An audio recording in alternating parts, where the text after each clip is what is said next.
¿Qué tal amigos? ¿Cómo están? Bienvenidos a este video, a esta masterclass o mini curso, un curso express para los que están empezando en el mundo de la fotografía. Así que este curso está dedicado a las personas que quieren pasarse de su teléfono a una cámara semi profesional o profesional al mundo de la fotografía, específicamente fotografía de paisaje y de vida salvaje, ¿verdad? Yo voy a estar dando este curso, pero me dejen apagar esto.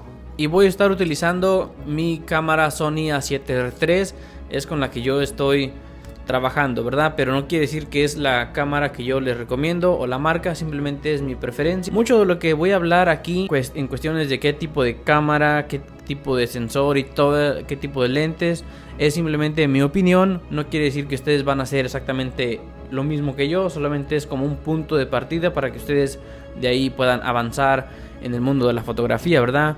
No quiere decir que si yo digo se tienen que comprar una cámara con un sensor full frame y una cámara sin espejo mirrorless, significa que tienen que hacer, ¿verdad? Simplemente es mi preferencia, pero no quiere decir que una es mejor que la otra o así, ¿verdad? En diferentes temas que voy a estar tocando durante esta clase. Para los que no me conocen o no han visto mis otros videos en este canal de YouTube, mi nombre es Jorge Holandes y soy fotógrafo de paisaje y me gusta bastante la fotografía de paisaje y de viajes porque me gusta viajar mucho. Viajo por cuestiones de mi trabajo y también cuando estamos de vacaciones pues obviamente también viajamos, ya sea a visitar a nuestras familias o a conocer lugares nuevos para mostrárselos a ustedes a través de nuestro canal de YouTube y pues aprender más, aprender diferentes cultura y aprender más de la fotografía. Todo me gusta de la fotografía de paisaje, específicamente también hacer timelapse en 8K y es por eso que también tengo esta cámara, porque de esa forma puedo vender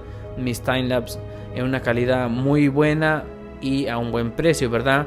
Quiero aclarar que no soy fotógrafo de tiempo completo, yo tengo mi trabajo, mi esposa tiene su trabajo, pero nos gusta este pasatiempos y cada vez nos estamos metiendo más y más y aprendiendo más y nos gusta bastante, así que quiero compartir con ustedes esta mini introducción al mundo de la fotografía para los que están empezando. Así que estos son los temas que vamos a estar viendo en esta mini clase. Para los que quieran temas específicos voy a dejarlo en la línea de tiempo aquí del video para que si solamente quieren ver por ejemplo lo del ISO, le dan clic ahí y los manda en el minuto específico donde estoy hablando de ese tema, ¿verdad?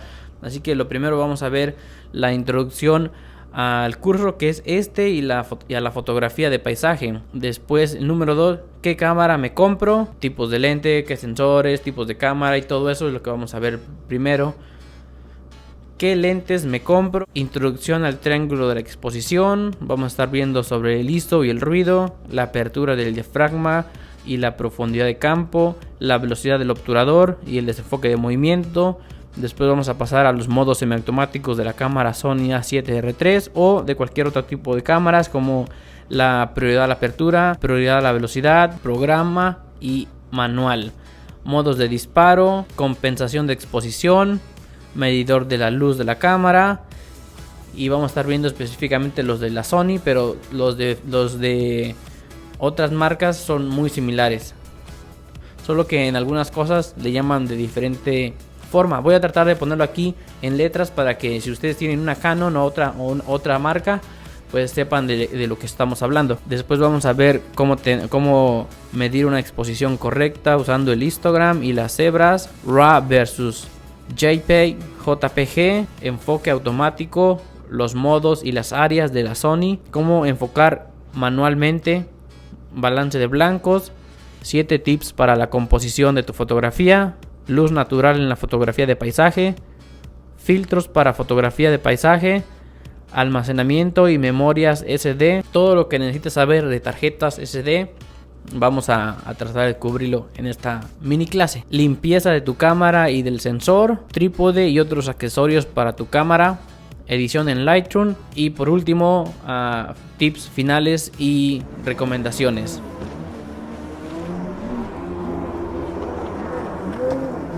Eso es lo que vamos a estar viendo en esta clase, amigos. Muchas gracias por empezar a ver esto y espero que sea de su ayuda. ¿Cómo me pueden ayudar, verdad? Si es que si les ayuda esta clase, pues pueden comprar el libro de las notas de esta clase, la cual lo voy a dejar el link en la descripción para que vayan y lo chequen. Va a estar en Amazon.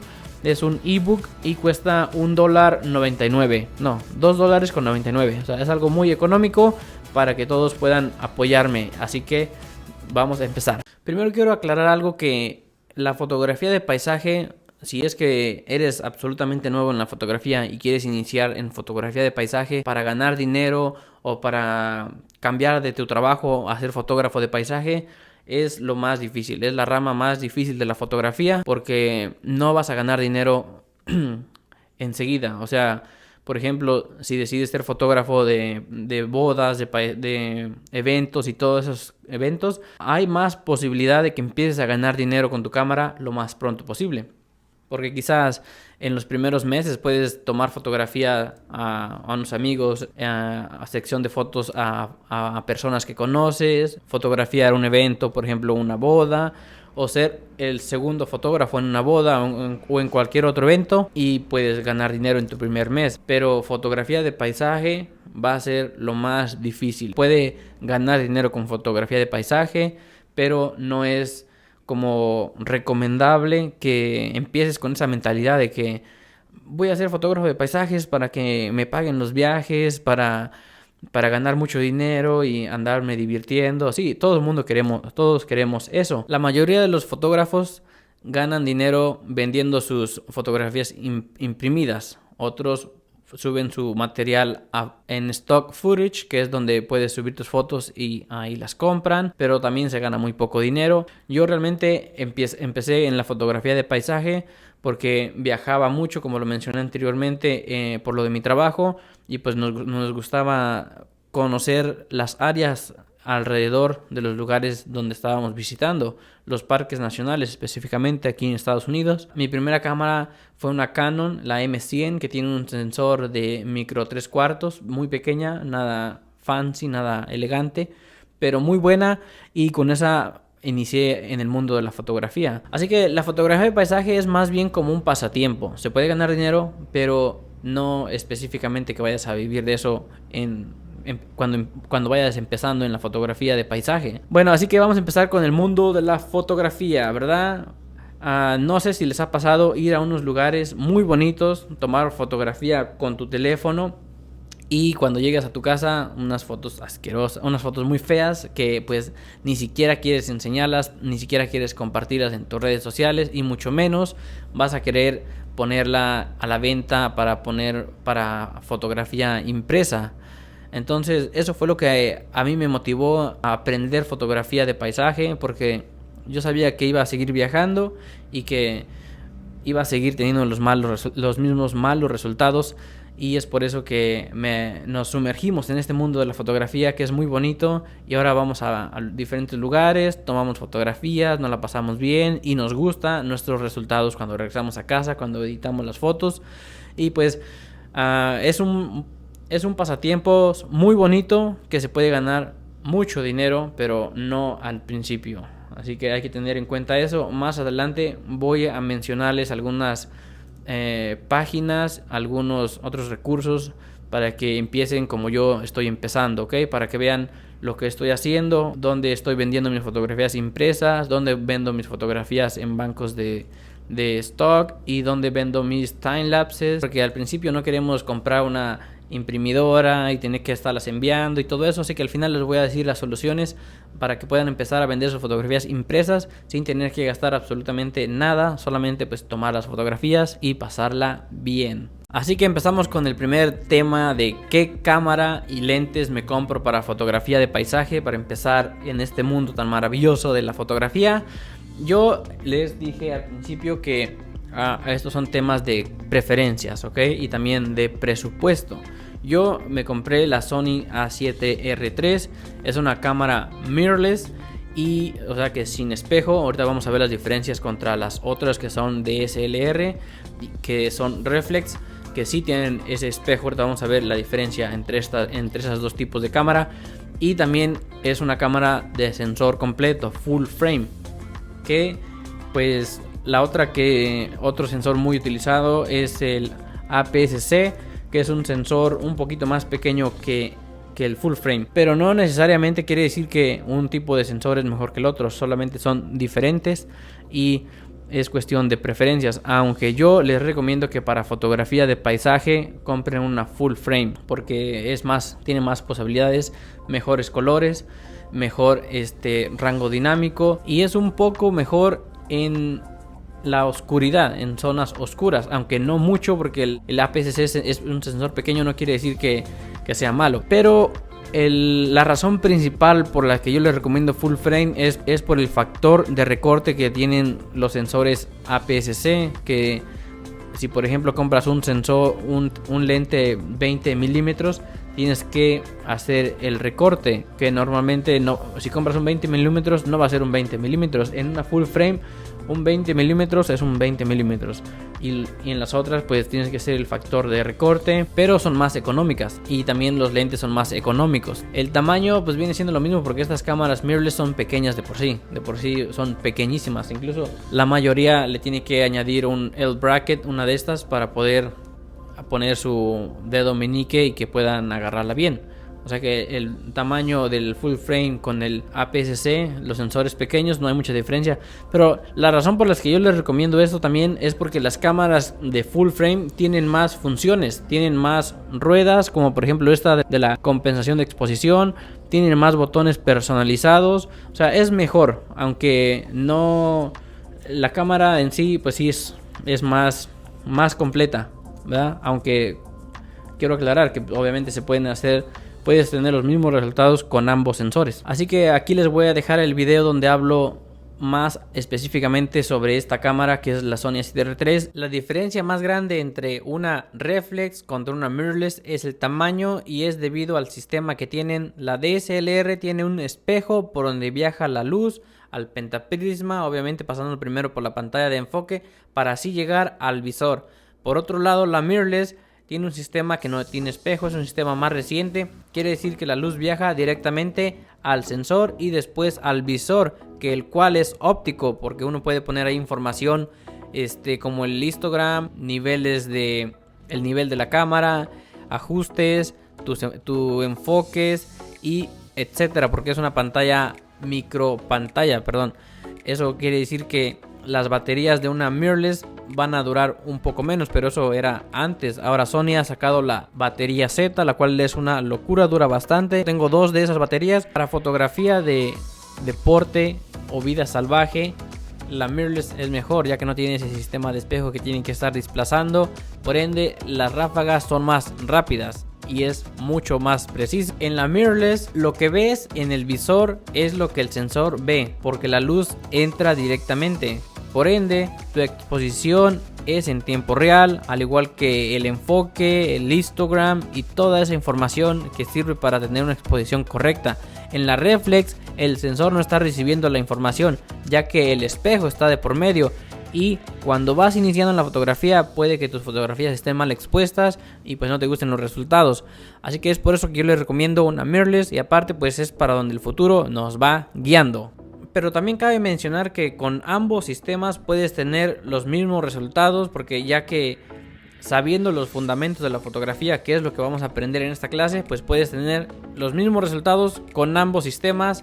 Así que vamos a continuar. Y entonces ahora viene qué lentes me compro. Ya decidí comprarme una full frame, una mirrorless. Y ahora qué lentes me compro para fotografía de paisaje. Esto también es cuestión de preferencias, aclarando, porque no quiero que haya una guerra acá abajo. Así que yo les recomiendo primero un teleobjetivo y un gran angular. Esos dos, no más. Pueden comprarse por ejemplo uno que sea un 24-70. Es un rango medio, pero pues es mejor comprar 2 lentes, un zoom 70-200 f4, pero si tienen el presupuesto y van a dedicarse también a fotografías de evento, no solamente a fotografía de paisaje, pues sí inviertan en el 2.8, que es el que yo tengo. Y yo me compré el lente 20 milímetros porque ese lente es bueno para todo. Este lente 20 milímetros es bueno para todo. O sea, me ha gustado todos los resultados que yo he tenido con este lente. Y aquí también les voy a dejar el video donde hablo más a fondo de este lente. Esta clase la quiero hacer un poquito rápida para no quitarles mucho su tiempo y pues enfocarnos en cosas un poco más interesantes, no como, porque esto es cuestión de elección, esto es cuestión de ustedes, cuestión de su presupuesto, de qué cámara comprar, qué lentes comprar, eso depende de ustedes, pero sí les recomiendo un gran angular y un teleobjetivo para fotografía de paisaje. Ok amigos, vamos a empezar con el tema del triángulo de la exposición. Quiero ir por partes y también quiero mencionar que, como ya vimos hace un rato, vamos a tocar otros temas como por ejemplo los tipos de medidor de luz, compensación de exposición y otros factores que vamos a tocar en este tema cuando vamos a hablar del triángulo de la exposición, que no vamos a hablar a fondo en este momento. Ahorita solo quiero hacer una pequeña introducción al triángulo de la exposición, o a lo que yo le llamo el triángulo de las Bermudas que es el ISO, la velocidad y la apertura, y vamos a hablar sobre para qué sirve, qué efectos secundarios tienen y cómo utilizarlo dependiendo en la escena que estemos, dependiendo de qué depende, ¿va? Así que vamos a empezar hablando sobre qué es una fotografía bien expuesta. Eso es lo primero que tenemos que entender. Una fotografía bien expuesta es una fotografía que no está ni muy brillosa ni muy oscura. Tomar fotografía es el arte de tomar luz, capturar luz. Si capturamos demasiada luz, eso se le llama sobreexpuesta. Y por otro lado, si no capturamos la necesaria, va a ser una fotografía subexpuesta. Quiere decir que va a estar un poquito oscura y vamos a perder detalles en las áreas más oscuras. Y si está sobreexpuesta, vamos a perder detalles en los lugares más brillosos de la imagen, y no queremos eso. A veces pues obviamente no hay de otra, pero normalmente una fotografía bien expuesta es que tenga un buen rango dinámico. Estas tres cosas que acabo de mencionar afectan la cantidad de luz que entra a nuestro sensor, pero también quiero hablarles sobre el exposímetro. Todas las cámaras tienen un exposímetro, que ese nos va a indicar cuando la fotografía está sobre o subexpuesta, con los números que vemos ahorita aquí. +1, +2 significa que está sobreexpuesta, y -1 y -2 está subexpuesta. Queremos que esté en el centro, en 0, neutral.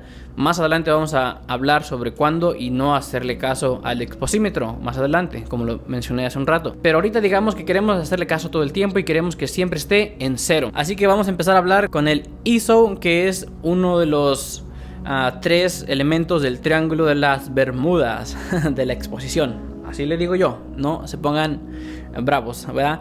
Entonces el ISO es la sensibilidad de nuestro sensor a la luz al momento de capturar la luz. El ISO se mide en números de hasta 50 hasta muy alto, altísimo, como vemos aquí, 4000, 6400, 8000. Dependiendo la cámara, va a tener mejor capacidad de tomar fotografías a ISOs más altos. O sea, normalmente las cámaras que son más caras tienen más capacidad para una buena fotografía con un ISO muy elevado. Tenemos que conocer el límite de nuestra cámara para que con el ISO. ¿Y por qué digo esto? Porque el ISO viene con un defecto secundario, que es el ruido digital, el ruido del ISO.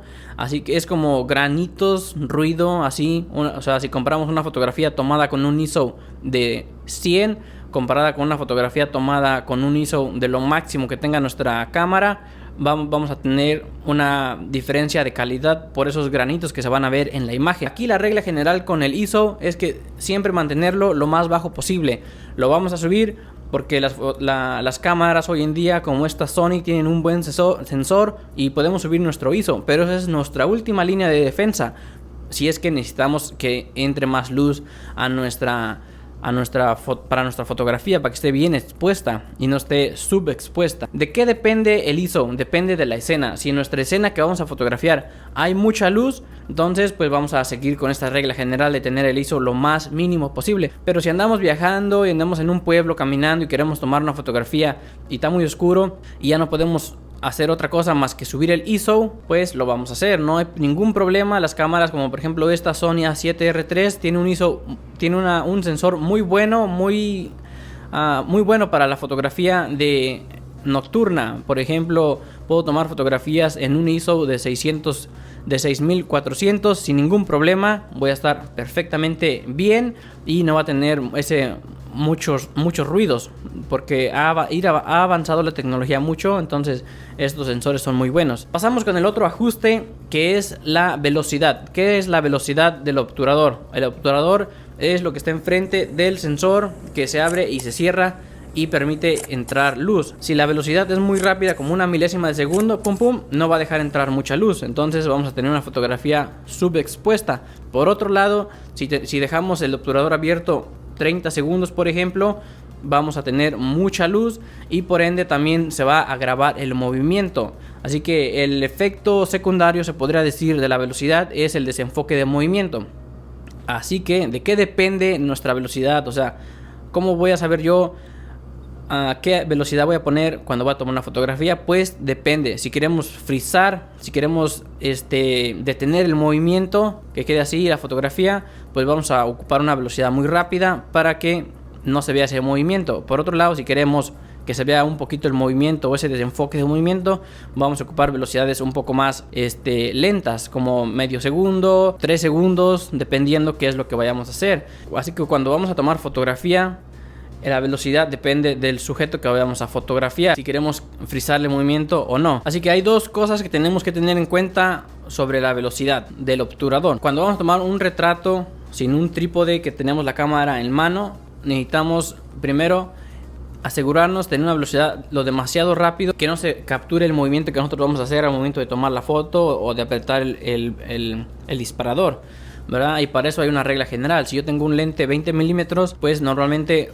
no tengo que bajar mi velocidad de 1/20. Esa es una regla general, pero pues por ejemplo, si vamos a tomar una fotografía con un 20 milímetros, no tengo que bajarlo de 1/20, porque si no ya va a ser muy difícil mantenerme estable y que no se grabe ese movimiento. Así que normalmente 1/60, eso nos va a mantener bien sin que salga el movimiento que nosotros hagamos al tomar la fotografía. Pero también tenemos que tener en cuenta nuestro sujeto que vamos a fotografiar. Si es algo que va moviéndose muy rápido y queremos frizar el movimiento, necesitamos una velocidad súper rápida para que no salga ese movimiento, ese desenfoque. Así que son dos cosas que tenemos que tener en cuenta: el movimiento de nosotros al tomar la fotografía y el movimiento del sujeto que vamos a fotografiar. Vamos a hablar ahorita más adelante sobre esto cuando estemos en una sección de más práctico, ¿va? La apertura. ¿Qué es la apertura? Aquí es donde muchos se confunden y donde hay mucha controversia, porque es lo más confuso, se podría decir, que de los tres, pero es muy fácil de entender la apertura.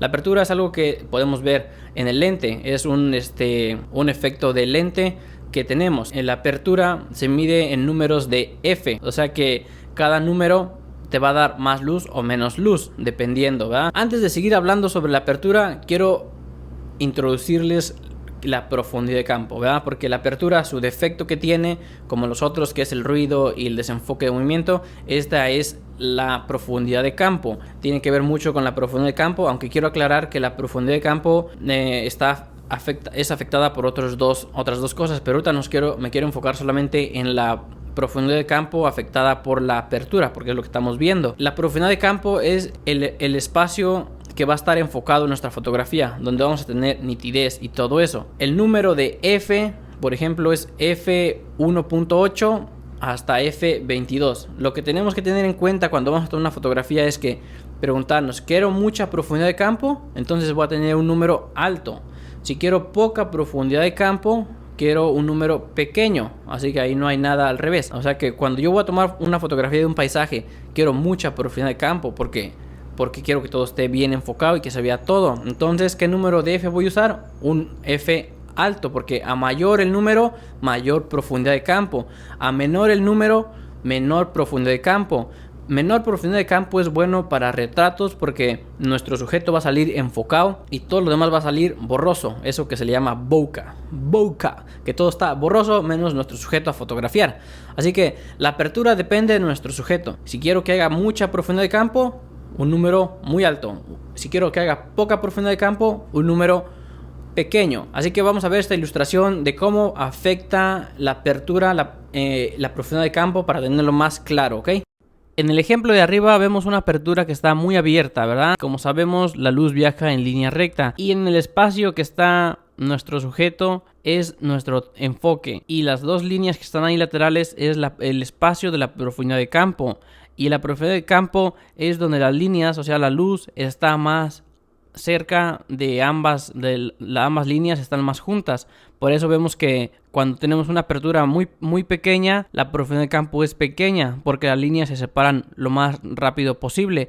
Y por ejemplo, en el ejemplo de abajo de F22, las líneas duran juntas más tiempo y por eso ese espacio es nuestra profundidad de campo. Y por eso tenemos más profundidad de campo cuando el número es más grande, y cuando el número es pequeño tenemos menos profundidad de campo. Ahorita vamos a ver unos ejemplos de cuándo utilizar poca profundidad de campo y cuándo utilizar mucha profundidad de campo en fotografía de paisaje y de vida salvaje. En este primer ejemplo estoy fotografiando un venado o un ciervo canadiense como los que fotografié en las montañas rocosas, ¿verdad? Y tengo una apertura, un F número de 2.8, que es lo máximo que yo puedo abrirlo en mi lente 70-200. Y mi punto de enfoque obviamente está en el venado. Y como vemos en mi dibujo que hice de abajo, las líneas de luz se separan muy rápido porque la apertura está muy abierta y ese espacio que vemos ahí gris es nuestra profundidad de campo. Todo lo demás va a estar borroso o desenfocado.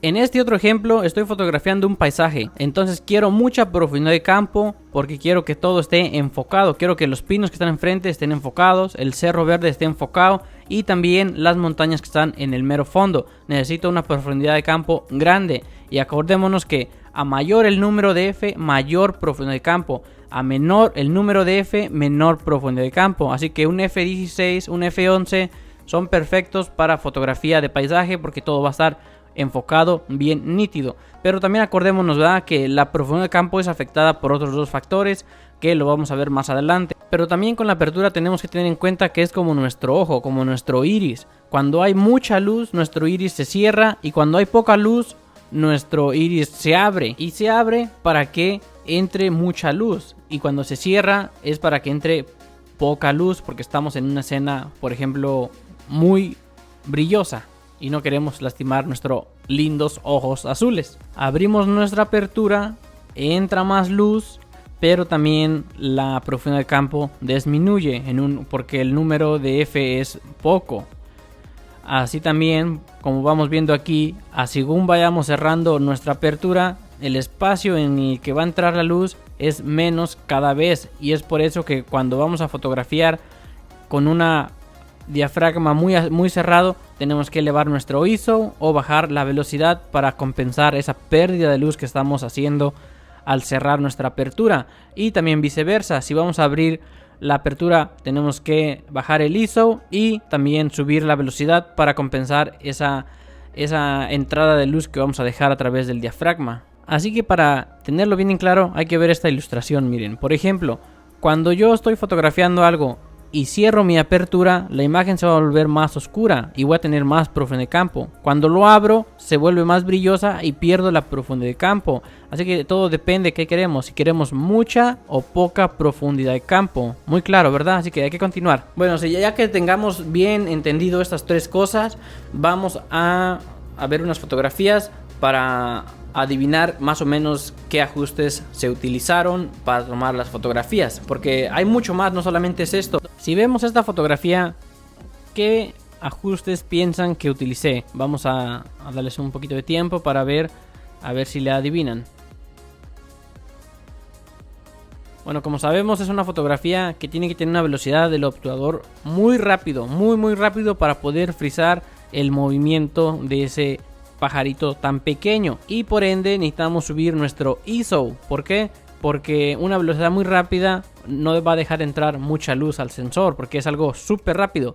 Y también necesitamos una apertura lo más abierto posible, porque solamente queremos que esté enfocado nuestro sujeto. En el Sony 200 a 600 milímetros, esa es la apertura máxima. Dominando estas tres cosas, que tú te memorices lo que te tengas que memorizar, la fotografía pues ya no tiene límite para ti. Vas a ser un profesional. Bueno, vamos a continuar con los modos semiautomáticos de la cámara Sony y también los modos de disparo, o como dice aquí en el menú, los modos de captura o modos de manejo, ¿verdad? Así que vamos a empezar primero con los modos semiautomáticos que vamos a encontrar aquí en la rueda principal de la cámara. Vamos a hablar primero de los que menos uso al que más utilizo, ¿ok? Así que el que menos utilizo es el que se llama Slow and Quick, que es una función que traen algunas cámaras Sony para hacer fotografía, para hacer videos de cámara lenta y también para hacer timelapse. O sea, ya la cámara lo va a hacer por ti, no lo vas a tener tú que hacer en el programa de edición. Y pues puede ser muy útil, pero nunca lo he utilizado y nunca creo que lo voy a utilizar. Que se encuentra como una P casi en todas las marcas de cámaras. Y este modo tampoco nunca lo he utilizado y no creo que yo lo vaya a utilizar un día, porque se me hace un poco, pues, no muy interesante. Prácticamente prendes la cámara, lo pones en modo P y la cámara va a elegir la apertura y la velocidad. Tú eliges el ISO, pero también tienes la posibilidad de cambiar la apertura y la cámara va a ajustar la velocidad, o la velocidad y la cámara va a ajustar la apertura. O sea, es un modo pues muy curioso. Yo nunca lo he utilizado y si tú lo utilizas, pues déjamelo acá abajo en los comentarios para saber que hay alguien que utiliza ese modo, pero no tiene nada de malo utilizarlo. Sabiendo utilizar el modo manual que ya vimos hace un rato con el triángulo de la exposición, pues ya puedes usar tú cualquier modo de esto sin ningún problema, porque ya sabes lo fundamental, lo principal. Porque es recomendable empezar con el modo manual y ya después, si quieres utilizar un modo semiautomático, es mejor ya sabiendo el modo manual, pero nunca al revés. No empezar utilizando modo semiautomático y no quererte pasar al modo manual. Esa es una mala decisión, ¿verdad? Así que los modos semiautomáticos están para ayudar, pero siempre y cuando ya sepas tú utilizar el modo manual al 100%, que para eso, pues por eso vimos primero el triángulo de la exposición y qué hace y qué afecta. Así que vamos a continuar con el otro modo que se llama S, o en las Canons está como TB. Yo tengo una Canon, es con la que estoy grabando el video, pero mi cámara principal para fotografía es la Sony. Así que está como una S que se llama Shutter. Y la S está de prioridad a la velocidad. ¡Papam! ¿Se acuerdan que hablamos de la velocidad, verdad? Entonces tú le dices a la cámara, yo me voy a encargar de ajustar la velocidad. O sea, yo voy a poner una velocidad del obturador y tú encárgate de la apertura. Y si es que también pones el ISO automático, pues también encárgate del ISO. Y esta es un modo semiautomático que utilizan mucho los fotógrafos de vida salvaje y de deportes, porque la prioridad es frizar el movimiento, que no haya ese desenfoque de movimiento al tomar la fotografía. Así que por eso es muy usada. Es uno de los modos semiautomáticos más utilizados en la fotografía, pero personalmente también no la utilizo mucho. Y pues no es que no se la recomiende, pueden utilizar cualquier modo, simplemente yo no lo utilizo mucho. Así que vamos a pasar con el modo que yo utilizo mucho y que yo les recomiendo que empiecen a utilizar a ustedes también. Es el modo de prioridad a la apertura. Está como una letra A en Sony y en Canon como una A y una B, V. Y en Nikon creo que también es la A como en la Sony. Y este prácticamente es lo contrario del modo que vimos anterior. Tú le dices a la cámara, yo me voy a encargar de ponerte la apertura y tú encárgate del resto, o sea, de la velocidad. Y si es que también pones el ISO automático, lo cual les recomiendo que también pongan su ISO automático, pues también que se encargue del ISO. Y esta es una de las funciones que yo más utilizo, porque la utilizo para fotografiar, para hacer mis timelapse. Aquí voy a dejar el video de cuando subí mis ajustes de cómo realizo mis timelapse, para que vean todos los ajustes. Utilizo este modo de prioridad a la apertura. Y también cuando hago fotografía de larga exposición, a veces, no siempre, utilizo también este modo. Aquí voy a dejar también el video de fotografía de larga exposición. Y este modo de prioridad a la apertura aquí en la cámara Sony es muy recomendable, muy usado, porque hay un ajuste que se puede combinar con este modo y quedan súper increíbles. Estoy hablando del ISO automático mínimo de la velocidad del obturador. Así es, creo. O velocidad del obturador mínimo. Algo así. Lo podemos encontrar en el primer menú en la página 9 D14. El ISO automático, velocidad del obturador mínima.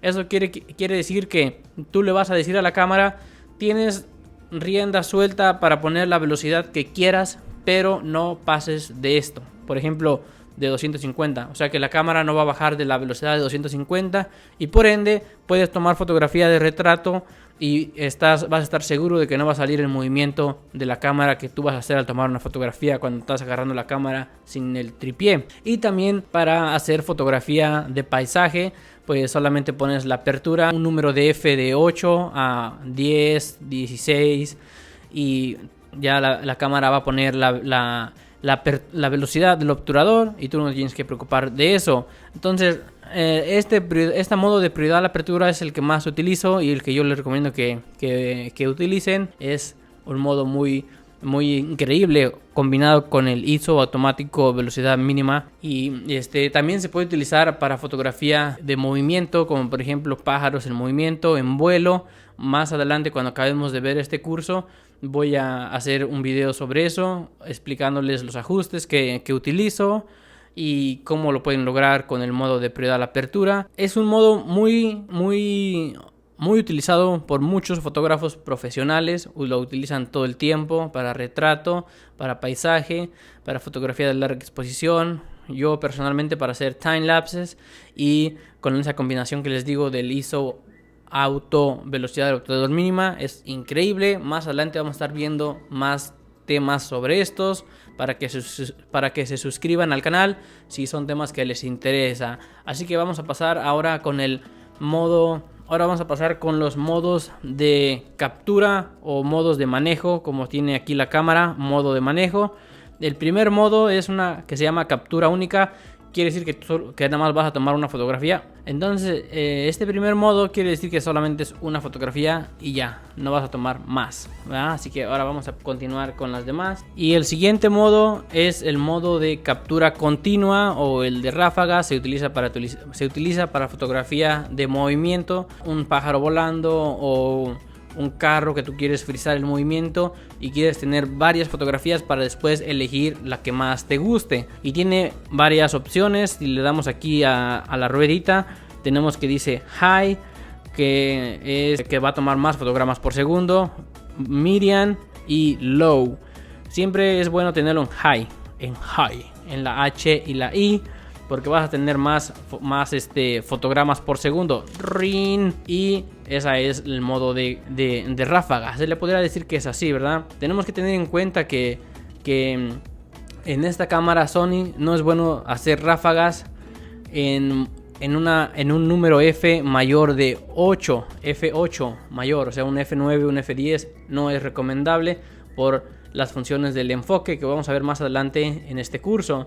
Pero bueno, este es uno de los modos más utilizados también para fotografía de vida salvaje, el modo de manejo captura continua.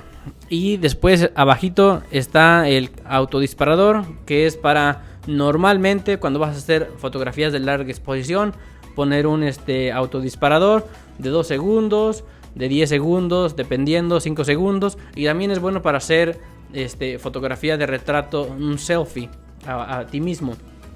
Aunque para retrato les recomiendo la función de abajo que tiene para tomar 3 imágenes y un autodisparador de 3 segundos. O sea que no solamente va a haber una imagen, va a haber 3 imágenes, puedes capturar 5 imágenes. Entonces este modo es muy bueno para fotografía de selfies, ¿ok? Eso es bueno.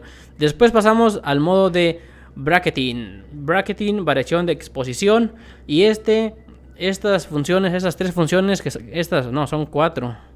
Estas 4 funciones van a estar desactivadas si es que tienen un perfil de imagen activado. Así que tenemos que ir al menú 1 en la página 12 de 14 y ahí va a estar el perfil de imagen y tenemos que ponerle en off, en apagado, para que podamos ver estas funciones que estoy mencionando en este momento. La primera es bracketing continuo. Esto quiere decir que esto es para hacer fotografías de alto rango dinámico, que aquí les voy a dejar mi video de cómo yo hago mis fotografías de rango dinámico.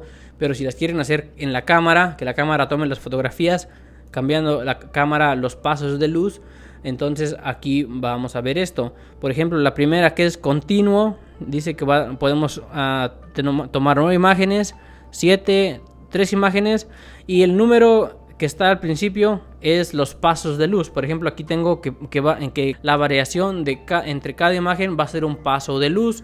Así que va a tomar, por ejemplo, para tomar 3 fotografías, va a tomar una subexpuesta, una con una exposición correcta y una sobreexpuesta, para después en Lightroom juntarlas y por ende tener una fotografía con un buen rango dinámico.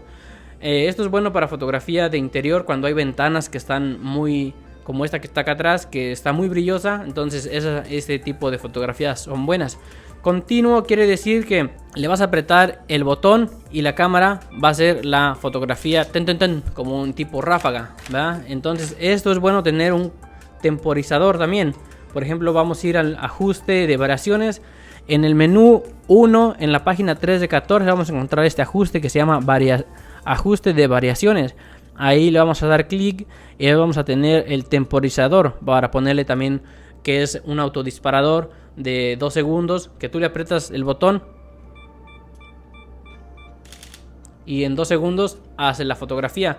Esto es bueno para cuando tenemos la cámara en un tripié y no queremos que se vea, que haga tampoco ese movimiento al momento de apretar el botón. Y la otra función que tenemos ahí en ajuste de variaciones en el menú 1 de la página 3 de 14 es el orden en el que se van a guardar las fotografías.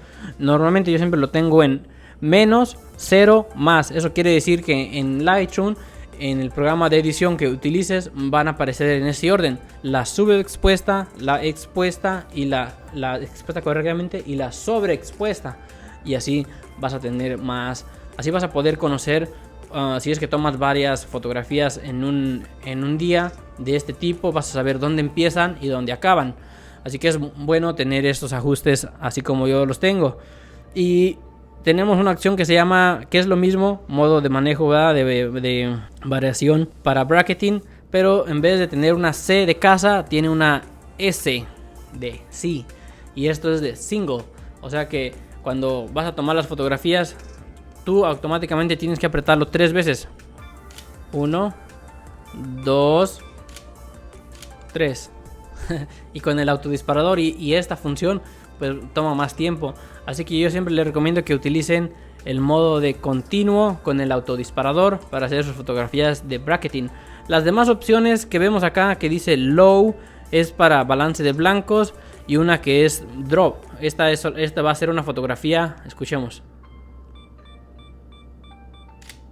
Hace solamente una fotografía y la cámara hace un movimiento ahí digitalmente, y ella misma se encarga de esa misma fotografía hacer 3 variaciones. Así que este modo no les recomiendo que utilicen. Yo nunca lo he utilizado, y tampoco el de balance de blancos. El que siempre utilizo es el de C, el que tiene una C de variación de exposición de continuo. Ese es el que más utilizo porque es más conveniente. Pero pueden utilizar el que ustedes quieran, ¿ok? El de balance de blancos nunca lo he utilizado porque realmente no es prioridad el balance de blancos, y más si estás disparando en el formato RAW, que vamos a ver más a continuación en este curso. Así que esto es todo lo que les quería mencionar sobre los modos semiautomáticos y los modos de disparo. Así que vamos a seguir continuando con este curso. Vamos a ver otros temas que están muy interesantes, y ya después, cuando terminemos de ver el curso, vamos a hacer videos sobre práctica, ¿verdad? Para los que están empezando en la fotografía. Quizás ya haya muchos que ya saben más o menos, pero los que están empezando pues van a ocupar un poquito más de ayuda, y pues espero que lo podamos lograr con los videos que vamos a hacer después de este curso. Así que vamos a continuar con el siguiente tema, que es la compensación de exposición, y también los modos de medir la luz, el fotómetro que traen todas las cámaras interiormente.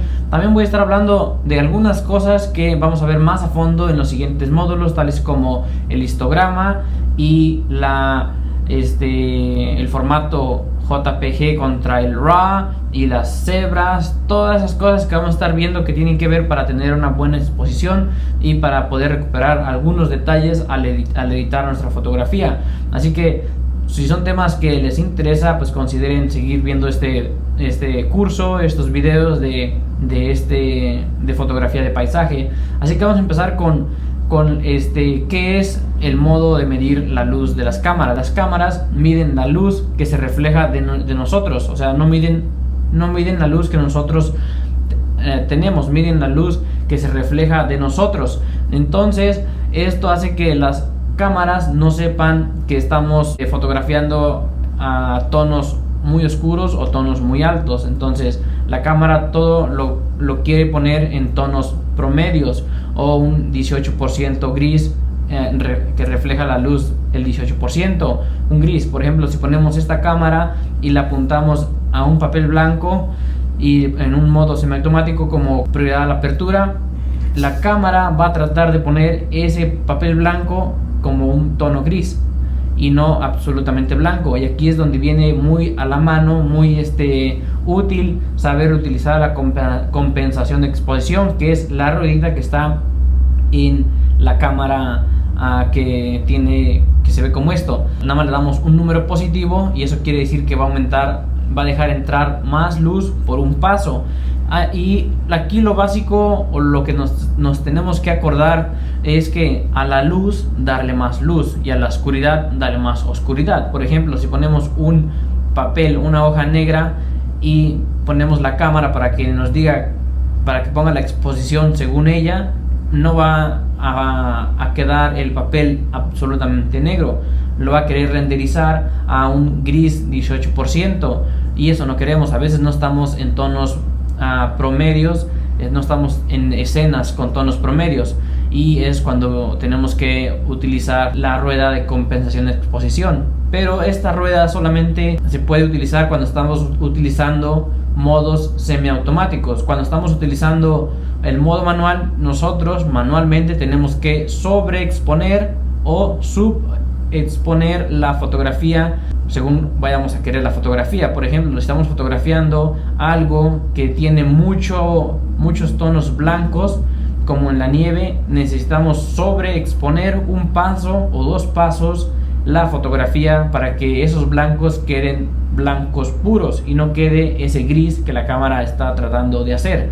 Entonces, el primer modo de medir la luz es el multi, y mide toda la luz del paisaje, y es uno de los que más utilizo, y bueno, más bien es el que siempre utilizo para fotografía de paisaje. Pero para fotografía de retrato también es muy útil, porque por ejemplo podemos ir al menú 1 en la página 9 de 14 y activar la prioridad cara multi. Esto quiere decir que vamos a fotografiar, por ejemplo, un retrato, en este caso a mi esposa, y la cámara automáticamente, cuando estamos en el modo multi, va a tratar de medir la luz donde está enfocando, que es en la cara.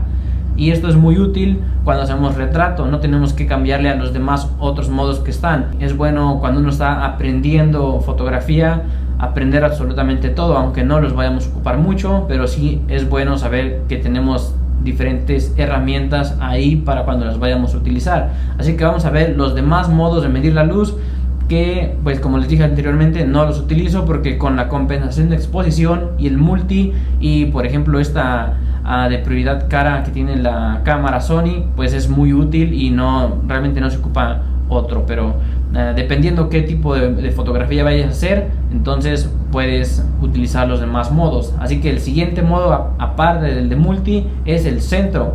Mide la luz del centro y nada más, o sea, va a ignorar toda la luz que está alrededor.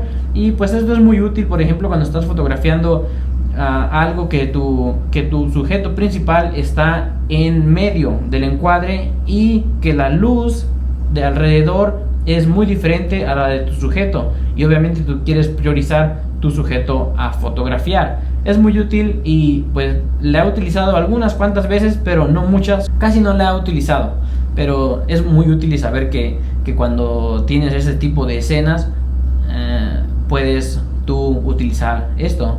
La siguiente es puntual, y es un puntito que uno puede vincular con el punto de enfoque, y eso quiere decir que donde enfoques va a estar midiendo la luz exactamente en ese punto. Esto es muy bueno para fotografía de macro o fotografía en estudio, donde quizás también puedes tener esa carta gris que es para medir la luz. pero en fotografía de paisaje muy raro vamos a utilizar este tipo de medir la luz. Incluso para fotografía de aves, según esto es muy bueno, pero también el multi es más confiable. Y la Sony tiene otras dos funciones, que es el promedio de pantalla entera, que es muy similar al multi, pero nunca lo he utilizado, y iluminación o highlights. Eso quiere decir que la cámara va a medir la luz para que no sobreexponga la parte más brillosa del encuadre. Pero esto tenemos que tener cuidado, porque si utilizamos este modo y estamos, por ejemplo, en un foco, encuadre, sale un foco o sale el sol, va a subexponer, va a poner la fotografía muy oscura, porque va a querer no sobreexponer el sol o el foco que salga en la fotografía. Y pues obviamente esas cosas siempre tienen que estar sobreexpuestas porque son muy brillosas, así que hay que tener cuidado cuando utilizamos esta función. Es bueno utilizarla cuando queremos realmente no sobreexponer nuestra fotografía para nada, pero igual el multi es lo que más utilizo. Con lo de la compensación de exposición es lo que más utilizo, siempre acordándonos que a la luz darle más luz y a la oscuridad más oscuridad. Si estamos en una escena que está muy oscura, entonces tenemos que darle un paso menos. O sea que el fotómetro o estos números que vemos aquí, -1, -2, +1, +2, que esté en -1 cuando la escena está muy oscura. Y cuando la escena está muy brillosa, que por ejemplo nuestro sujeto está algo con tonos blancos, con tonos claros, y el fondo también es un tono blanco, o sea que en general toda la fotografía es muy blanca, entonces tenemos que darle luz, a la luz más luz, entonces un número positivo en el indicador que tiene nuestra cámara, como +1 o +2, y esto nos va a ayudar a que esos blancos estén muy blancos y que la fotografía esté bien expuesta. Entonces, en escenas que no son con tonos promedios, eso es lo que tenemos que tener en cuenta: a la luz más luz y a la oscuridad más oscuridad, ¿verdad? Hay que utilizar el histograma, que más adelante en este curso vamos a tocar más a fondo, para no sobreexponer los tonos altos. Ten en cuenta que la cámara está renderizando, o sea, la fotografía que tú estás viendo en tu pantalla es una JPG. Al rato también vamos a ver qué es una JPG y no es la fotografía RAW, si es que estamos disparando en formato RAW o crudo. Quiere decir que aunque esté parpadeando un poco, sí vamos a poder recuperar esta información.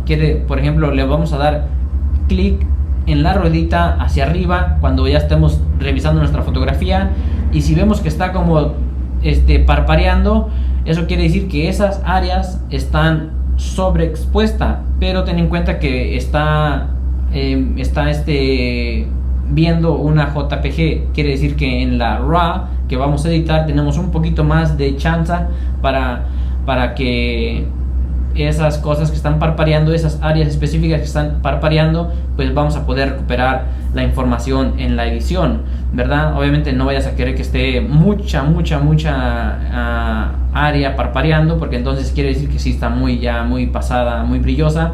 Pero si está solamente poquito parpadeando, quiere decir que aún te falta un poco más de espacio para que puedas sobreexponer tu fotografía y puedas también recuperar tus detalles en la edición, porque hay que exponer para los tonos altos todo el tiempo, y en la edición recuperar los tonos medios y oscuros, pero sin quemar los tonos altos. Es más fácil recuperar los tonos oscuros que ni las zonas más altas de nuestra fotografía, así que hay que tener en cuenta eso, de que si vamos a fotografiar, por ejemplo, esta fotografía desde arriba de la Torre Eiffel en Las Vegas, hay que tener en cuenta que tengo que exponer para los tonos altos, o sea, no quiero que estén muy oscuros ni muy brillosos. Eso es mi prioridad, porque voy a poder recuperar los tonos oscuros y medios, pero si sobreexpongo de más los tonos claros de la fotografía, como el cielo, ya no voy a poder recuperar esos detalles y es muy difícil recuperarlos en la edición. Así que mi prioridad es que quede bien expuesto los tonos altos, ¿verdad? Entonces tengo que exponer hacia la derecha en el histograma para que quede bien, pero siempre tener en cuenta de que no quemar esos tonos altos, y es por eso donde el histograma viene muy a la mano, que es lo que vamos a ver en el siguiente modo. Y también esta función de la cámara Sony, que cuando estamos revisándola, que puede parpadear, y si está parpadeando quiere decir que pues ya está a punto de llegar a su límite la fotografía y que no vamos a poder recuperar los tonos altos en esas áreas específicas. Pero hay otras funciones más buenas para estar revisando que no quememos los tonos altos, y se llama cebras. Eso lo vamos a ver más adelante también, pero es todo lo que quería mencionarles sobre los tonos de medir la luz y sobre cómo lo mido en la fotografía de paisaje. Son temas muy interesantes que pues obviamente vamos a seguir viendo según vayamos subiendo videos de fotografía, videos tutoriales ya en los lugares que vamos a fotografiar y todo eso. Así que nos vemos en el siguiente módulo. Hoy vamos a estar hablando del histograma y de las cebras, que son dos funciones muy importantes para poder lograr una exposición correcta. Más que nada para no sobreexponer nuestra fotografía, ya que vamos a intentar utilizar la técnica de exponer hacia la derecha, la cual quiere decir que vamos a puchar el histograma para la derecha, para el lado de los tonos altos. El histograma y las cebras son dos herramientas diferentes. No es que una sea mejor que la otra, simplemente que son diferentes y cada una nos puede ayudar de diferente forma, así que hay que utilizar ambas para nuestro beneficio para poder tener una buena exposición. El histograma es una gráfica que representa la luminosidad de la fotografía, y no hay un histograma perfecto, no hay un histograma correcto que siempre vayamos a querer tener de una forma. El histograma simplemente nos dice lo que hay, o sea, lo que hay en la escena que vayamos a fotografiar, y es por eso que no hay un histograma perfecto. Entonces vamos a ver qué es el histograma más a fondo. El histograma es esta gráfica, como estamos viendo aquí, nos indica la luminosidad de la fotografía, y de izquierda a derecha tenemos del tono 100% oscuro a 100% blanco, y todo lo del medio pues son los tonos medios. Y como vemos aquí en Lightroom, si ponemos la flechita en áreas específicas nos va a ir diciendo qué tono específicamente de la fotografía es el que estamos viendo. Tonos 100% oscuros, las sombras, tonos promedio y tonos altos, y los 100% blancos. Y el nivel que vemos el nivel de la gráfica hacia arriba simplemente es la cantidad que tenemos de esa área específica, por ejemplo de sombras o de luces. Por ejemplo, si vemos esta fotografía, como podemos ver, tenemos bastantes tonos medios y no tenemos absolutamente nada que sea totalmente blanco, así que nuestro histograma se va a ver como este. Ahora, si vemos esta fotografía de Las Vegas, que está un poco oscura, pues sabemos que el histograma va a estar un poco más hacia la izquierda, hacia lo oscuro. Y si vemos esta fotografía que está un poco más clara, que tiene tonos claros y tonos muy claros, ¿verdad? Vamos a ver que el histograma va a estar hacia la derecha. Así que es por eso que no existe un histograma perfecto, simplemente nos indica lo que hay en la fotografía. Lo que tenemos que tratar de evitar en el histograma es que se apilen hacia un lado. Por ejemplo, en esta fotografía, como estamos viendo, el histograma está apilado hacia un lado, y eso quiere decir que cuando está sobreapilado sobre un lado, aventado a un lado, como por ejemplo en esta fotografía en los tonos claros, quiere decir que en esa área ya no vamos a poder recuperar la información en la edición en los tonos altos.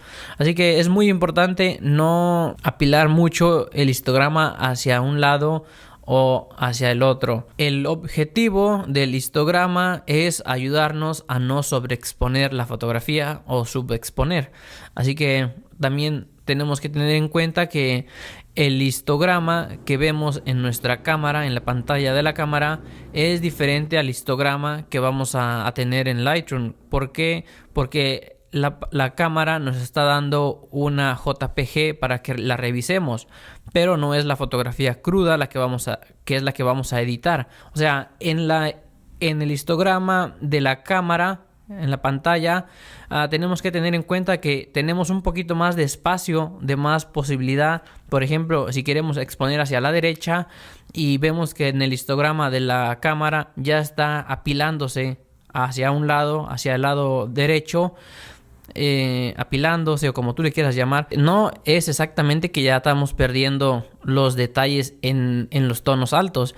Aún vamos a tener un poquito más de posibilidades de recuperarlos en Lightroom, en la fotografía RAW, que si es que estamos disparando en el formato RAW, que es lo que vamos a ver en el siguiente módulo de este curso, cuál es la diferencia entre el formato JPG y el RAW. Así que es muy importante tener en cuenta eso del histograma. Y aquí es donde viene muy a la mano el sistema de cebras que podemos encontrar en el menú número 2, donde está como una camarita, y en la página 6 de 9 creo. Ahí va a decir ajustes de cebra y vamos a poder cambiar algunos ajustes, que es lo que vamos a hacer en este momento para poder usarlas correctamente. Vamos donde dice a activar y las activamos, obviamente. Después le damos hacia abajo donde dice niveles de cebras y vamos a ver que está en 70, y en 70 es porque es muy bajo el nivel para los que graban videos que quieren solamente que aparezca todo el tiempo para asegurarse que los tonos de piel están correctamente expuestos.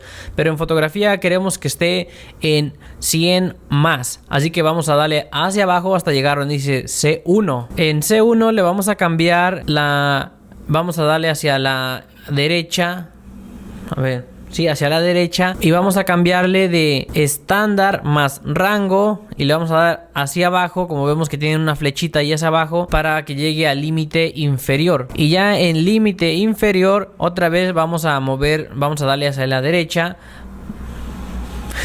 hacia la derecha, y vamos a ver que podemos cambiarle de 100 a 109 con el símbolo más, y esto nos va a ayudar a que la función de las cebras solo va a aparecer en nuestra escena, en nuestra pantalla, cuando estamos perdiendo la información de los tonos altos. Así que generalmente no queremos que aparezcan las cebras, y si aparecen tenemos que retroceder un paso o medio paso o un tercio del paso de luz para que desaparezcan las cebras, y de esa forma asegurarnos que estamos utilizando la técnica de exponer hacia la derecha correctamente. ¿Por qué? Porque no estamos llegando al límite donde vamos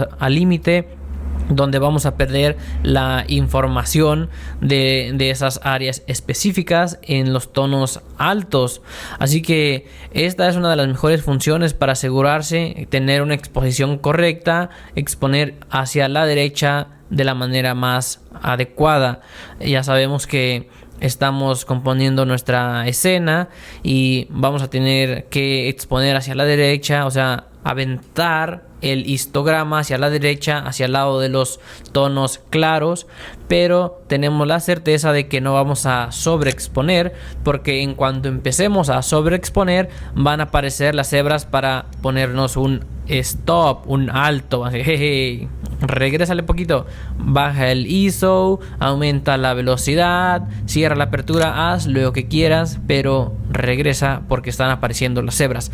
Y eso es bueno, es un buen indicador para la fotografía, para el formato RAW, que es con el que vamos a trabajar en la computadora, y sabemos que vamos a poder recuperar la información en esas áreas específicas, como por ejemplo, o normalmente es en el cielo, donde tendemos a sobreexponer, y luego en la edición ya no podemos recuperar porque sobreexponemos, y cuando pasa eso solo obtenemos un gris o un blanco, medio blanco, pero no queda bien. Y cuando exponemos correctamente y queremos recuperar esos tonos en la edición, queda perfecto, queda como es, y eso es lo que tenemos que hacer: utilizar el histograma y la función de las cebras para nuestro beneficio correctamente.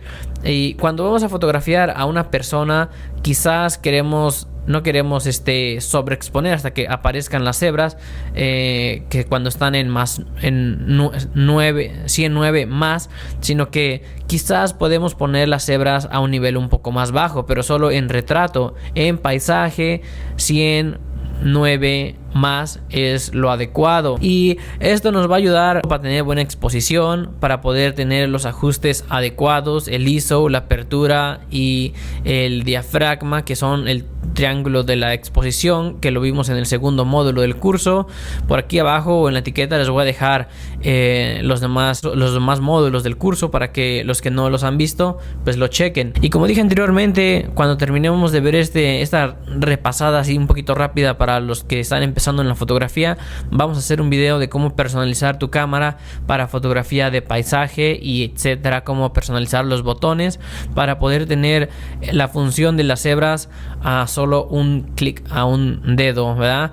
A un botón. En este caso yo lo tengo en el botón C3 y se me hace muy útil siempre activarlas y desactivarlas. Así muy rápido para no quitarles mucho su tiempo, solamente es tocar el tema de en qué formato disparar nuestras fotografías, en formato JPG o en formato RAW, y la respuesta rápida es en RAW todo el tiempo, y la Sony tiene la capacidad de ponerla en RAW sin comprimir o comprimido, y siempre es mejor sin comprimir, o sea, para sacarle todo el jugo que se pueda a la cámara y aprovechar todo ese sensor que tiene tan increíble. Y el JPG, pues si van a disparar en JPG es porque no van a editar, y pónganlo, asegúrense de ponerlo en calidad fino o fina, algo así dice en la cámara. Así que eso es todo lo que les quería mencionar sobre esto. Lo del formato RAW comprimido yo lo utilizo cuando estoy haciendo muchos timelapse, cuando estoy de viaje y no quiero llenar mis discos duros así rápido. Así que es bueno tener esa capacidad, esa opción de poder poner comprimido cuando vas a tomar una serie de fotografías como de 800 fotografías, pues te ahorras bastante espacio y la cámara y la computadora no sufre tanto. Pero para fotografía de paisaje así, pum, de una sola fotografía, siempre en formato RAW sin comprimir. Vamos a ver unos ejemplos para comparar, para que veamos la diferencia enorme que hay, porque el RAW es crudo, tiene bastantes metadatos para que podamos trabajar, para que le podamos dar muchísimo más, pues se podría decir que estilo, ¿no? Pero al editar, y en la fotografía en el formato JPG, pues es una fotografía que ya está, como se puede decir, que cocinada, ya no le podemos cambiar tantos sabores porque ya está precocida. Ya no vamos a poder hacer lo mismo, a darle por ejemplo diferentes tonos de color o cambiarlo a otro look, y el rango dinámico se disminuye bastante. Así que es una diferencia enorme. Aquí no hay nada que discutir. Se me hace que todos están en favor a el formato RAW. Vamos a ver los ejemplos y después nos despedimos para seguir con el siguiente módulo, que es las áreas y zonas de enfoque y enfocar manual y todas esas cosas, que se va a poner buenísimo. Fotografías que tomamos en un lago en Colorado, creo que se llama Long Lake o algo así. Como pueden ver, tengo una fotografía JPG, esta que es la número 1, aquí dice JPG, y esta que es una fotografía en el mismo encuadre, es RAW, así que vamos a comprarla. Y también tengo acá otras que son esta creo que ya está editada. Voy a ponerle restaurar, y a la RAW, a la JPG también voy a ponerle restaurar. Así que tengo dos pares de JPG contra el RAW. Así que primero vamos a editar esta JPG. Voy a hacerle ajustes muy simples y básicos para que podamos entender la diferencia que hay entre el rango dinámico, o sea, las partes más oscuras contra las partes más brillosas, ¿ok? Así que vamos a ver. Vamos a ir aquí donde dice básicos, y solamente lo que le voy a hacer a estas fotografías para comparar es subir las sombras a todo y la iluminación bajarla a todo lo que da, y en las áreas blancas y oscuras le voy a dar en blancos hacia la derecha, presionando la tecla Option, que es la que me va a indicar cuando ya estén quemadas. Por ejemplo, aquí ya vemos que están apareciendo esas áreas que ya están quemadas, así que hasta ahí le voy a dar. Y en los negros voy a hacer lo mismo, voy a deslizar, pero esta vez hacia la izquierda, apretando la tecla. Y como pueden ver, ya me menciona que están apareciendo negros absolutos, así que hasta ahí lo voy a dejar. Y esta es la fotografía que tenemos de JPG. Así que vamos a hacer los mismos ajustes a todas las fotografías. Así que selecciono esta, presiono la tecla Shift y se las selecciono todas. Y ahora voy donde dice sincronizar y le voy a poner sincronizar absolutamente todo lo que está marcado para que se pasen los mismos ajustes que le hice a esta JPG a todas. Así que ahora vamos a ver esta. Ok, listo, ya se pasaron. Y ahora vamos a comparar las dos fotografías, ok. Así que voy a ponerle, selecciono esta y voy a poner la tecla C. Listo, ya tenemos la tecla C y como podemos ver, la del lado izquierdo es la JPG, como nos puede indicar aquí abajo donde está la flechita. Y esta otra la selecciono y como pueden ver, esta es la RAW. Y vamos a ver qué podemos notar, ¿verdad? Lo primero que notamos, obviamente, es en estas áreas, aquí, que en la RAW tenemos muchísima más información, está menos saturada, o sea que podemos hacerle ahí todavía un cambio como nosotros queramos, como lo dije al principio, podemos darle más un look más personalizado. Y acá, pues como podemos ver, ya está hasta quemado esta información que está aquí en la punta de las hojas de los pinos. Y estas áreas están muy oscuras, así que vamos a regresar. Ahora vamos a esta área de acá. Y como podemos ver, esta está menos saturada. Acá le podemos dar todavía más saturación a nuestro gusto. Y acá pues ya está en su máximo. Y como podemos ver acá, estas ramas de estos pinos que están secos tienen un color medio raro. Ya se ve medio feo. Y eso no está bueno. Canijo, ya me salí. Ya no sé dónde andaba. Ok, por ejemplo, miren aquí. En esta área del lago, en la JPG, cómo está ya, o sea, ya está muy dañada esta fotografía, ya no le podemos hacer absolutamente nada. Y acá está como si nada, bien tranquila, bien relax. Así que es muy enorme la diferencia. Así que ahora vamos a ver el otro par. Vamos a ver este par. Vamos a seleccionar esta y le voy a presionar la tecla C para comparar con la siguiente. Esta, ahora sí. Como pueden ver, otra vez tenemos aquí esta en esta ocasión es al revés. La de la izquierda es la RAW y la de la derecha es la JPG. Cambia un poquito la composición. Por ejemplo, acá tenemos unas ramas y acá no tengo esas ramas. Me moví un poco, no estaba utilizando el tripié, pero podemos notar rápidamente la diferencia aquí en esta área, en el primer plano, como esto ya tiene un color así como no sé, ya bien dañado, morado, no sé. Y acá hay bastante información todavía. Las sombras que estamos viendo se ve mejor y realmente la JPG está dañadísima. Aunque no se ve mal, o sea, si no vamos a editarlo mucho, si no vamos a editar mucho nuestra fotografía, no se ve mal, pero pues sí hay una enorme diferencia. A esta fotografía realmente no tengo que compararle mucho porque la tomé a un f1.8, así que no va a tener mucha información acá ninguna de las dos. Como podemos ver, está desenfocado. El enfoque está en esta roca. Bueno, en la JPG el enfoque está aquí, pero en la RAW creo que el enfoque está en la piedra. Ok, vamos a continuar con el siguiente módulo, que es el enfoque de la cámara Sony A7R3. Vamos a ver los diferentes modos y las áreas y también cómo enfocar manualmente, ¿verdad? Y las diferentes técnicas que hay para enfocar en fotografía de paisaje, dónde y cómo enfocar. Así que continuemos con este módulo que es muy importante.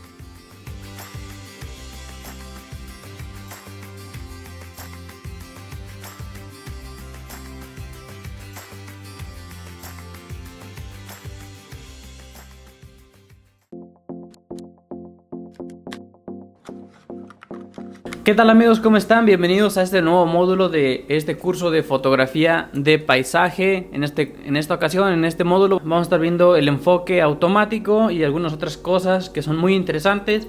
En el siguiente video vamos a estar viendo lo que es el modo manual, enfocar manualmente. Así que vamos a empezar este video. Este módulo va a estar dividido en 4 partes principales.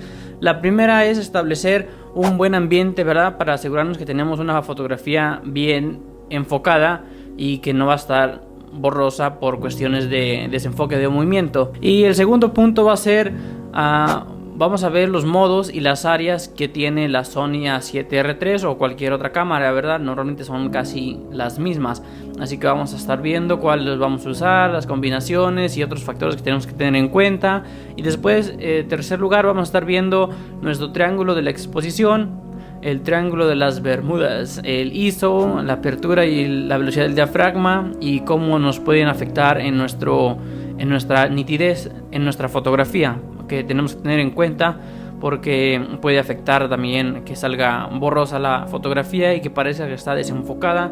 Entonces vamos a explicar eso. Ya después vamos a ver los métodos y técnicas de enfocar, ¿verdad? Por ejemplo, dónde enfocar, qué técnica usar y todas esas cosas interesantes que vamos a estar viendo, y también otras cosas que vamos a ver más adelante, como unas técnicas más específicas. Ahorita las vamos a explicar todas, pero va a haber otras técnicas que las vamos a ver diferentes videos ya cuando estemos en un lugar más práctico, ¿no? Para estarlo haciendo mientras ustedes están viendo cómo se realiza esas técnicas. Y por último, pues vamos a revisar nuestras imágenes todo el tiempo, ¿verdad? Así que empecemos con la primera parte, que es establecer un buen ambiente. O sea, me refiero a tener un tripié bien estable y que no se esté moviendo con el aire. De preferencia un tripié que tenga ese ganchito que es para colgar mochilas o lo que sea, por si hay un viento medio fuerte al momento que estamos tomando una fotografía, por ejemplo, de larga exposición, que no se mueva, ¿verdad?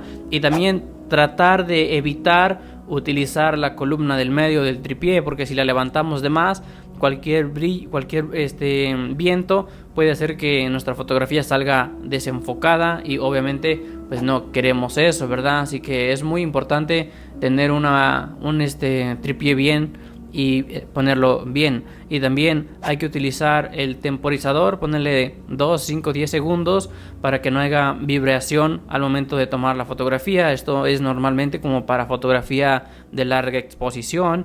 Y también, o si no, tener un control de autodisparador, un control remoto para activar el disparador, que son muy económicos. Entonces es bueno siempre tener uno, y te va a ayudar también para hacer fotografías de larga exposición a más de 30 segundos, porque la cámara nomás te permite 30 segundos, y para hacer una fotografía de larga exposición un poco más, pues necesitas este control, y lo podemos utilizar todo el tiempo para evitar este tipo de vibraciones en la cámara al momento de tomar la fotografía. Así que es muy importante eso. Paso número 2, ya que tenemos nuestro ambiente bien establecido, vamos a conocer los modos y las áreas de enfoque de la Sony A7R III. Aquí en los modos, como vemos, tenemos uno que dice DMF, que es manual directo, y MF, que es manual, enfoque manual. Eso lo vamos a ver en el siguiente módulo, así que no se lo pierdan. Pero hoy nos vamos a enfocar en lo que dice AFC, que es single, solo una vez, y AFA, que es automático, y AFC de casa, que es continuo.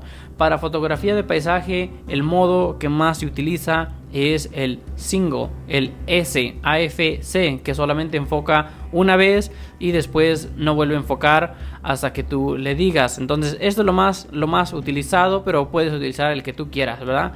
El AFA es automático y AFC es continuo. El continuo es que va obviamente enfocar continuamente, y esto es bueno para fotografía de retrato y también para fotografía de cosas que se están moviendo, ya sea un animal o un humano. Esto es muy utilizado por fotógrafos de vida salvaje, el AFC todo el tiempo, y el automático, pues es una variación entre estas dos. Tú le dices a la cámara, elige el que se te pegue la gana. Vamos a pasar a ver las áreas. Para poder ver esta información, normalmente en las cámaras Sony por defecto están en el menú de funciones. FN es un botón que tiene la cámara atrás, arribita de la rueda del ISO o del cual le hayas puesto. Entonces ahí podemos encontrar los modos y las áreas para poder cambiarlas un poco más rápido. Y también vamos a ver, ¿verdad?, que tenemos varias opciones: ancho, zona, centro, punto flexible expandido y AF de bloqueo. Vamos a ver qué es esto y para qué sirven. El área es específicamente eso, el área donde va a estar aplicado ese modo que acabamos de elegir. Entonces tenemos, como podemos ver aquí, ancho, quiere decir que va a estar casi en toda la pantalla, que la cámara va a elegir en cualquier parte de la pantalla donde va a aplicar ese enfoque, y no es bueno para fotografía de paisaje, pero para retrato es bueno, y más si activamos en el menú número 1 en la página 9 de 14 tenemos prioridad cara multi. Entonces quiere decir que el enfoque va a estar en la cara y también va a medir la luz ahí. Y si activamos la función de prioridad cara ojo AF, entonces para fotografía de retrato esto es muy bueno, y también para fotografía de vida salvaje, para fotografía de aves en viento y todo eso nos ayuda, porque ancho, normalmente la cámara va a tratar de enfocar en lo más cercano a la cámara y en lo más centro, en lo que está más al centro. Entonces esto se utiliza bastante, lo vamos a estar viendo más en práctica más adelante, pero para fotografía de paisaje solo no mucho, no se utiliza bastante para fotografía de paisaje. Así que pasamos con la zona. Zona obviamente es una zona un poco más pequeña de lo de ancho. Esto ya es algo un poquito más específico, que ya le podemos decir a la cámara en qué parte del encuadre queremos que enfoque. No se utiliza mucho para fotografía de paisaje, pero sí que es útil cuando estamos tratando de enfocar a un sujeto principal que está en un lado específico de nuestro encuadre. Y centro, pues obviamente que está en el centro. Esto yo lo tengo siempre a la mano en mi cámara, porque a veces uno quiere enfocar rápidamente en el centro, y más en fotografía de vida salvaje, ¡pum!, me enfocas en el centro y listo, ¿verdad? Entonces ya después vamos a ver cómo configurar tu cámara para que la tengas de este modo. Y tenemos punto flexible, y aquí tenemos tres opciones: L de large, E de largo, mediano y S de pequeño. Eso quiere decir también el tamaño del cuadro que vamos a poder mover en toda la pantalla, y por eso se llama punto flexible, porque es flexible, lo podemos mover. Y esta es la área que más se utiliza en fotografía de paisaje, porque podemos poner nuestra área de enfoque en algo específico, y por eso es el que más se utiliza. Y también por último tenemos punto flexible expandido, que es lo mismo, solo que un poquito más grande. Y tenemos también AF de bloqueo. Este se utiliza bastante también para vida salvaje, porque el enfoque se bloquea, ¿verdad? Y tenemos las opciones de todas las de arriba que acabamos de mencionar.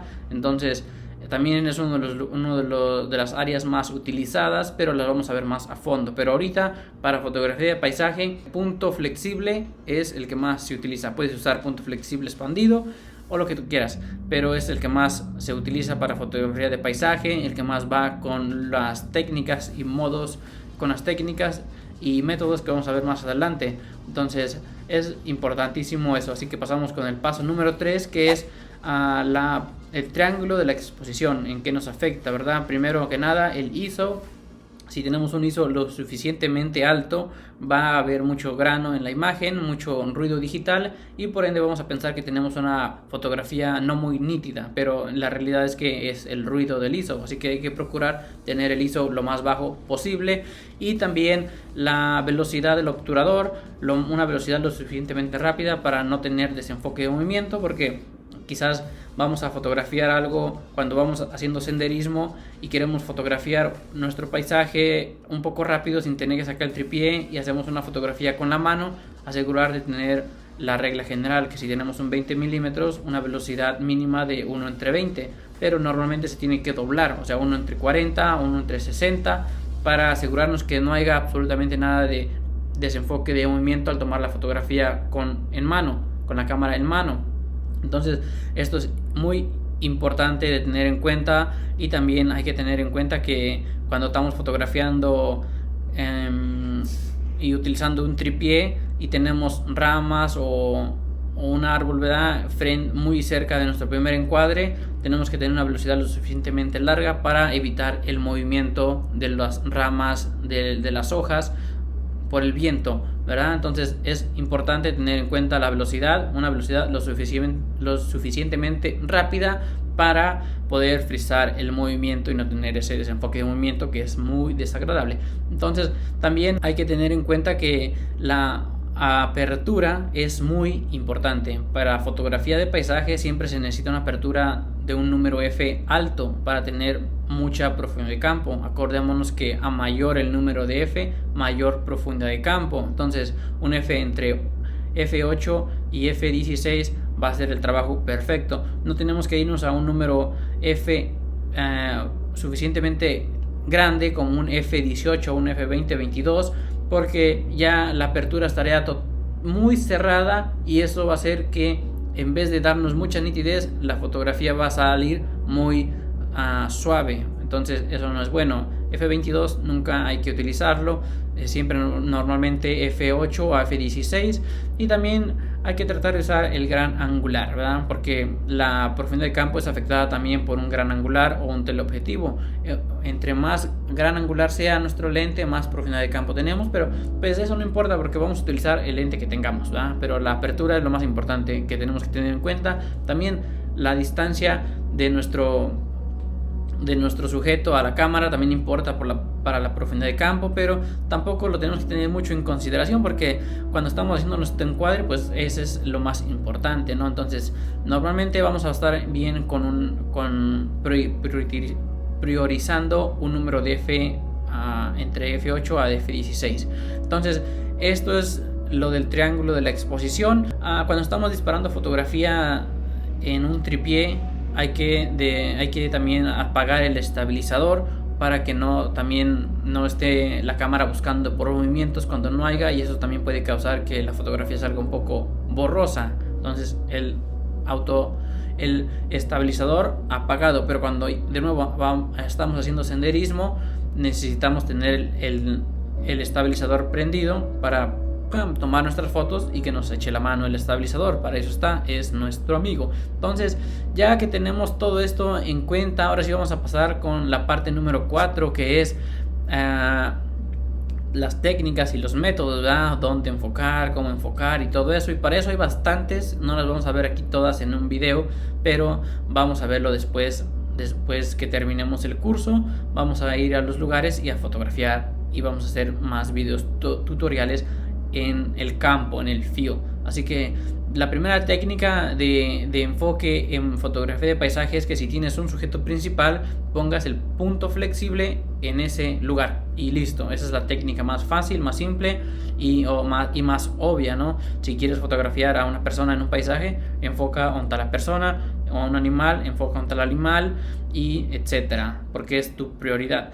Ahora bien, cuando no tenemos un sujeto principal en nuestro paisaje y que se puede decir que todo nuestro sujeto principal es todo el paisaje, aquí es donde se complica un poquito más la cosa, pero no tanto. Así que hay varias técnicas, ¿verdad? La técnica número 2 es la distancia hiperfocal, lo cual es muy fácil, así que vamos a verlo más a detalle. Así que vamos a ver qué es la distancia hiperfocal y cómo funciona con una aplicación que se llama PhotoPills. Es de paga, cuesta $9, casi $10.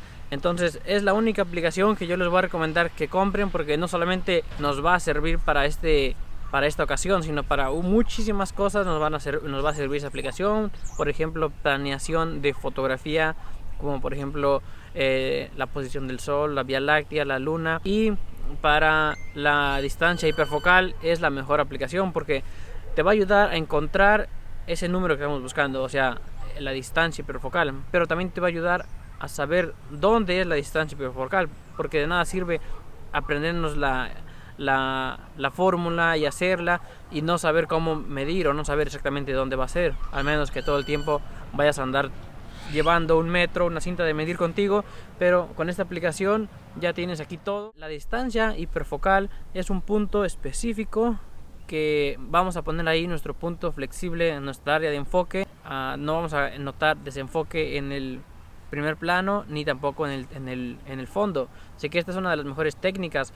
Así que, por ejemplo, que encontremos que la distancia hiperfocal es de 5 metros, entonces quiere decir que desde ese punto a la mitad hacia la cámara todo va a estar perfectamente enfocado, o sea, no perfectamente, todo va a estar con una nitidez aceptable. Entonces esto es muy bueno, y con esta aplicación que vamos a ver, la de PhotoPills, nos va a ayudar a encontrar la distancia hiperfocal y también a medirla. Así que es una de las mejores aplicaciones que yo les recomiendo que compren. Así que lo primero que tienes que saber es obviamente la cámara que tienes. Yo tengo la Sony A7R3, así que le pongo esta. Vamos a ver el lente que estamos utilizando, la distancia focal. Estoy utilizando un 20 milímetros, entonces le pongo aquí en 20 milímetros. También tienes que saber qué número de F estás utilizando. Normalmente en fotografía de paisaje, como ya lo habíamos visto en módulos anteriores, un F mayor, un F de quizás de 8 a entre 16 es lo perfecto. En este caso voy a utilizar un F11, entonces me está dando 1.2, esa es la distancia hiperfocal. Pero de nada me serviría saber la distancia hiperfocal y no poder aplicarla, porque no vas a saber dónde es. Así que esta aplicación también nos va a ayudar para saber dónde es esa distancia. Así que vamos a ir aquí abajo donde dice AR, en la línea azul, ahí es nuestra distancia hiperfocal. Así que el punto flexible lo vamos a poner justo ahí o un poquito atrasito de la línea azul para que todo esté bien enfocado.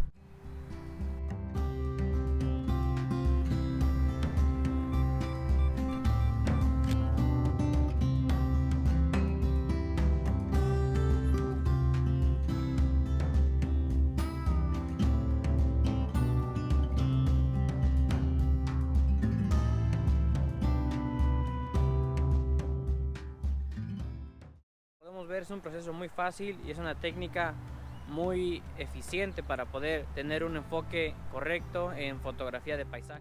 Y es todo lo que les quería mencionar sobre la distancia hiperfocal, así que continuemos con lo demás. De plano vamos haciendo senderismo y no queremos sacar nuestro teléfono como lo acabamos de ver, pues podemos utilizar una técnica que se llama enfocar a 1/3 de la pantalla, o sea, casi nos va a dar la distancia hiperfocal y nos va a asegurar que desde donde enfoquemos un poquito más para atrás y también al infinito y más allá, bueno, no más allá, más para acá, va a estar bien nítido, o lo que se le conoce como aceptable. Entonces, aceptable quiere decir que no vamos a notar un desenfoque cuando miremos la fotografía. Entonces eso es aceptablemente enfocada, ¿verdad? No quiere decir que está 100% enfocada. Para eso, una fotografía 100% nítida desde el primer plano hasta el infinito, se necesita hacer una técnica que se llama focus stacking, que se utiliza normalmente cuando tenemos algo en nuestro primer plano lo demasiado cerca de nuestro lente, porque entonces ahí sí ya no es ahí ya no nos va a ayudar la distancia hiperfocal. Y para eso el focus stacking es muy simple. Es una técnica que tomas 3 o 4 fotografías, las que tú quieras, con cada fotografía cambiando el enfoque. En una fotografía, en la primera enfocas en el primer plano, después en el segundo, tercero, o puedes hacer unas variantes. Y en Photoshop, muy simple, muy fácil, es una técnica muy fácil que hoy en día todo el mundo la puede usar sin que sepamos Photoshop en su totalidad, ¿no? Entonces es muy fácil de utilizarla, y ya que tienes las fotografías con diferente enfoque, las vas a stackear en Photoshop, y Photoshop solamente va a revelar las partes que están nítidas en la fotografía, y por ende toda la fotografía va a estar bien nítida, ¿verdad? Entonces, de la primera fotografía que enfocamos en el primer plano, solamente va a aparecer en la fotografía final lo que esté enfocado en el primer plano. Lo demás va a estar fuera de la imagen, porque va a ser sustituida por cada fotografía que fuimos enfocando en esas áreas. Muy simple, así que vamos a verlo en otro video más a fondo, para también hacer el proceso y todo eso, que es muy simple. Realmente les aconsejo que que lo practiquen y practiquen y lo practiquen y lo practiquen antes de que vayan a hacer un viaje de fotografía de paisaje, para que ya cuando vayan ya tengamos esa herramienta en nuestra mochila lista, ¿verdad? Porque va a ser muy feo limitarnos a no tener una fotografía de este tipo cuando tenemos un objeto, un sujeto en nuestro primer plano muy cerca, y pues te imaginas no hacer una fotografía de ese tipo solo porque no sabemos hacer esta técnica. Entonces focus stacking es una técnica que todo fotógrafo tiene que tener en su mochila y practicarla. Entonces también hay otra técnica que es enfocar a la infinidad, al infinito y más allá, y esto quiere decir que vas a enfocar a la distancia más lejos. O sea, si es una montaña, enfocas hacia la montaña. Esto normalmente lo utilizo en fotografía de astrofotografía, y también una que otra vez cuando estoy enfocando manual me gusta hacerlo al infinito. Y enfoque al infinito no siempre funciona, porque a veces tu fondo va a quedar, tu primer plano va a quedar desenfocado. Entonces es bueno saber enfocar al infinito y más allá en tu lente, específicamente para fotografía de paisaje o cuando todo está muy lejos. Bueno, ¿qué tal, amor? Bien, estoy aquí grabando un video de fotografía del curso que estoy grabando ahí para el canal de YouTube. Sí, ya me lo acabo, ya estoy por acabar y creo que también me lo voy a editar.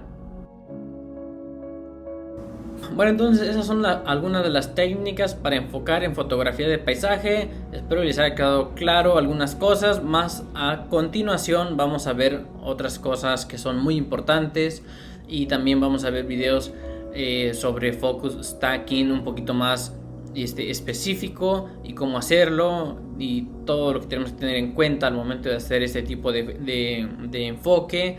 Y vamos a continuar con el siguiente módulo de enfoque manual, porque también es importante conocer y saber enfocar manual cuando estamos en el campo tomando nuestras fotografías de paisaje. Entonces eso es todo lo que les quería comentar sobre el enfoque. Cualquier duda en los comentarios, si puedo contesto con muchísimo gusto, y nos vemos en el siguiente video. Que Dios los bendiga, o en el siguiente módulo si están en el curso.